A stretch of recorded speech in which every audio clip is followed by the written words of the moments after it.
नमस्कार, मैं हूं रविंद्र जैन और आप देख रहे हैं मुंबई मास टाइम्स। आइए देखते हैं आज की मुख्य खबर।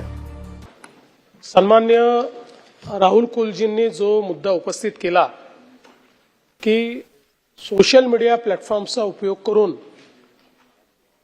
कुठल्याही पुराव्याविना बदनामी करणे हे खूप मोठ्या प्रमाणात वाढलेलं आहे आणि समाजातल्या सगळ्या स्तरातल्या लोकांना त्याचा सामना करावा लागतो, महिलांना तर विशेषतः करावा लागतो। आणि म्हणून या संदर्भात कायद्यामध्ये काही बदल किंवा तरतूद करता येईल का हे पडताळून पाहण्याकरता राज्याचे जे डीजी आहेत त्यांच्या अध्यक्षतेखाली एक कमिटी तयार करण्यात येईल आणि त्यांच्या रिकमेंडेशन प्रमाणे पुढची कारवाई केली जाईल। या संदर्भात मुख्यमंत्री महोदय एकच सजेशन असं आहे की इन्फॉर्मेशन टेक्नॉलॉजी ऍक्ट खाली सेक्शन 66A मला वाटतं त्यावेळेला असं डेफर्मेटरी काही आपण इंटरनेटवर टाकलं तर यापूर्वी अरेस्ट करायची तरतूद होती, त्यानंतर ती आपण शिथिल केली आणि ती प्रोव्हिजन आपण काढली।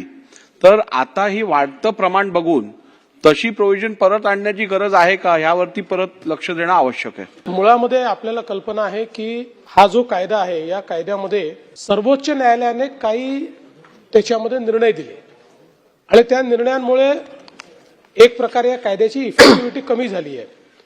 दुसरं, पूर्वी IT ऍक्ट सोबत आपण IPC किंवा आताचा BNS लावायचो, तेही आता लावता येत नाही, त्याच्याही संदर्भात सुप्रीम कोर्टाने आणि म्हणून आता याला कायदेशीर इंटरव्हेन्शन हेच आवश्यक आहे। ते मी आपण जसं सांगितलं तेही या समितीच्या कार्यकक्षेत देऊन आपल्याला स्टेट ऍक्ट, स्टेट अमेंडमेंट जे काही करता येईल त्या संदर्भात ते करण्याचा प्रयत्न करू।